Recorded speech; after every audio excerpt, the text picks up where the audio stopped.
y'all, welcome back to another video.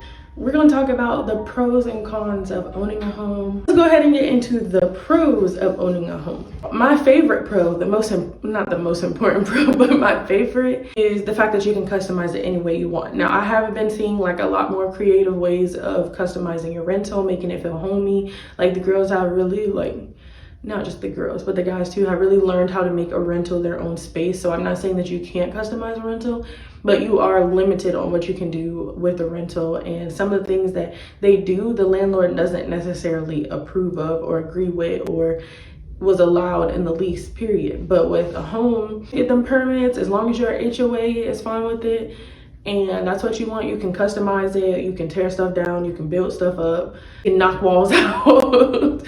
You can do whatever you want to customize your home, of course, as long as it's legal in the area. But the point is that you can still customize your home. You can paint it whatever you want, you can add whatever you want, you can put whatever you want in the wall, you can add whatever you want to your wall. And I just love that, because you really truly can customize the home the way that you want and how you envision it. Even if it wasn't your dream home, you can make it your dream home. So this is kind of debatable, because sometimes renting is cheaper than a mortgage, but in my experience, my mortgage was cheaper than trying to rent. I currently have a 4-bedroom, 2.5-bath house. There was no way in Austin, in Houston, in Katy, in any area that I've been in Humble, I was going to get a 4-bedroom house for under $1,200. Like our mortgage is $1,200. There's no way. Like in Austin, 4 bedrooms, they were going for at least $2K a month, and less I wanted to be in, let's just say, a not so desirable area, or if I wanted more like a mobile home or something like that. Nothing's wrong with mobile homes. If I wanted something like that, there's just no way that I was gonna get this big of a house for under $1,500. And my mortgage has gone up a little bit because taxes have rose, but it's still $1,200. Like, it's still under $1,300 for a 4-bedroom house. So in my experience, and when we did look to rent first, we could afford the mortgage more than we could afford the rent. So another pro, which is like something that you really have to think about, but you also have really to be prepared for, is that it's a good investment. Like, being in a rental, that's perfectly fine. There's nothing wrong with renting. Like, sometimes you have to get into a rental to be able to invest in yourself or to save up, or because maybe you just don't want to be stuck in a house that you bought. Maybe you want that flexibility. You know, there's nothing wrong with renting, but buying a house, it is an investment. It is something that you can build equity off of. And I've seen it happen because I watch a lot of YouTube. I read a lot of stories. I'm not saying that this is my predicament, so don't think that I'm coming up here saying that I'm rich, because I'm not. All I'm saying is it just takes one time, one good flip, one good buy. You buy a house, you fix it up a little bit, you live in it, you let it appreciate, then you sell it and you buy another house, and then you sell it and then you buy another house. Do you have to be in that whole selling, buying stuff? No, but if you just do it one time, it takes one good time with a whole bunch of equity, and you sell it for a really good price, more than what you bought it for, more than the work that you put in it. Now you have a savings account. Now you have an emergency fund. Now you have money that you didn't have before you bought the house, because you bought a house for 100K, you fixed it up, you lived in it for a couple years, you decided, okay, I want to move to a new area. And I'm not saying this has to be like a business. Like, some people don't want to do all that moving. You absolutely don't have to do that, even if you just want to upgrade. But if you are in the business of wanting to get into real estate and let that be, you know, generational wealth for you, then I'm trying to say like passive income or something like that. You buy the house, you fix it up, you let it appreciate, you sell it you bought it for 100K, and now you sold it for 200K. These are just numbers that I'm making up. I'm not saying that that's a big jump. I'm not saying that's really gonna happen.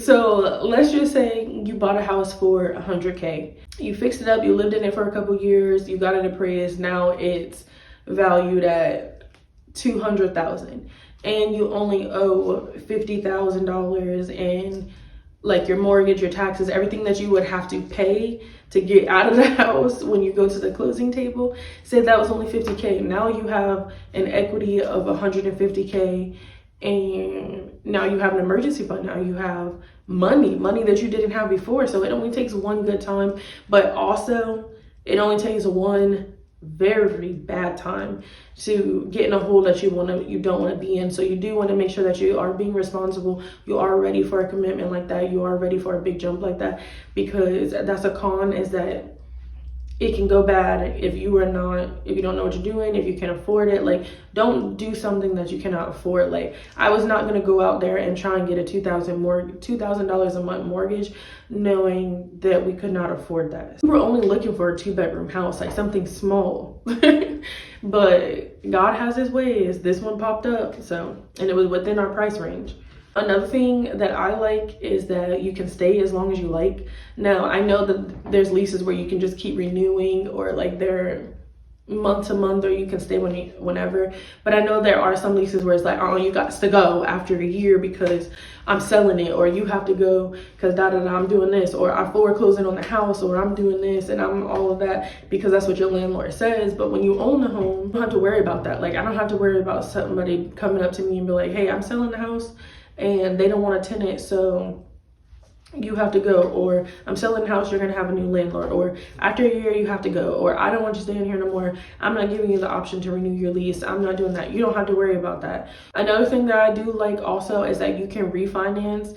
Now, I know rent prices, they do go up and down. A lot of times they go up, like, and I only had 2 apartments. I've only rented 3 times, I believe. One for 3 months, another one for like 9 months, and then the other one I was there for like 9 months as well. So in my experience, when I renewed, the price always went up. It never went down, baby. A mortgage, you can refinance. So like, you get your credit up really high, you stay in it for, a couple years, and then when interest rates do start to drop, whenever they decide to drop, you can go and refinance and you can get a lower mortgage payment. I don't plan on refinancing anytime soon, because the only reason I would want to refinance is to get a conventional loan instead of an FHA loan. We also use down payment assistance, but I can't refinance for another year, I believe, with the down payment assistance, or else I would have to pay the down payment assistance back. We got an interest rate of a 3.25%. So I wouldn't refinance right now. Another good one, and I'm not going to go too deep into this one because I don't want to say anything wrong and I don't want to educate anything wrong, but you definitely, if you bought a house, you do want to get in touch with a CPA, because there are, tax benefits, tax deductions that you can get from owning your home. So yeah, definitely talk to a CPA. Some of the things I don't like about owning a home though is that you pay for your own maintenance. Like, sometimes I'm like, oh, I kind of miss being in an apartment, but like I don't miss being in an apartment, because it's like if something went wrong, I would just tell them, they would come fix it. Here, if something goes wrong, now I gotta look in my little pockets to try and pay for it, or we have to figure out how to fix it, or it's just, that gets irritating. It does get expensive, it does get costly. So that's why I said, if you're not prepared to be like completely out here on your own, then definitely keep renting. Appliances, like if the house doesn't come with appliances, those are expensive. Other con is the taxes, like taxes going up and down. Like, I wasn't even here a year and they were sending me like, hey, you can either pay the difference for taxes, or we're just going to make your mortgage payment go up so that we can make sure that we have it in, your escrow account.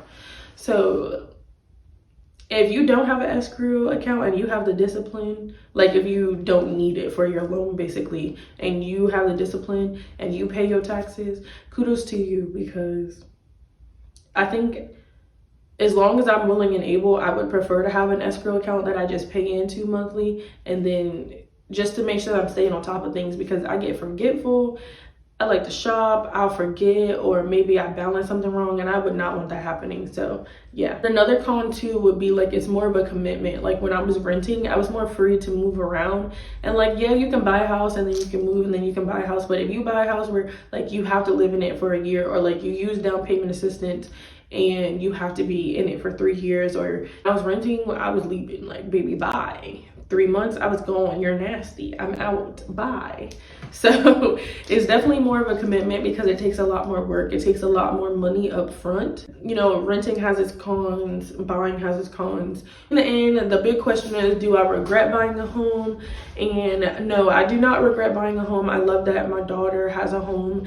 Originally it was like, okay, we're gonna live in it for a couple years and get our credit back right after, get a mortgage, goes on your credit and it goes down a little bit. Get our credit back right, tonight, and then we're going to go buy another place. We were trying to get a small home at first, so we were just going to fix it up and then leave and get a bigger house. But we're actually going to stay here for a little bit, for a while, because we do want to like build a house or find something that is exactly what we're looking for. Like, we want to actually have the time to do that. But I'm also like actually staying in here. I kind of don't want to sell the house. I kind of want to keep this one under our sleeve and maybe make it into a rental. I'm not sure I can Airbnb the house out. That's something I would have to talk to HOA about, but the least I could do at least is rent it out so that I can keep it in the family, since it is our first home that we ever bought at 21 and 22 years old, and maybe be able to like pass it down to our daughter. But if that's not something that we're able to do, or it's like just too much work and too stressful, then we would end up selling it. But yeah, we're gonna be here a while. Well, honestly, I don't know what God has intended for us, but yeah, I don't regret buying this house. I love being able to just make it my own. I love home renovations. I'm starting to get into woodworking. Like, I love being an all-around person and in general, and I just love it. It's more space than we could ask for. So yeah, it was a blessing in disguise. Sometimes it do be getting on my nerve though, and HOA be getting on my nerve though, but HOA, we can save that for another video, because HOA has its pros and cons too. And if you want me to talk about that, I will be happy to. See you guys in the next video.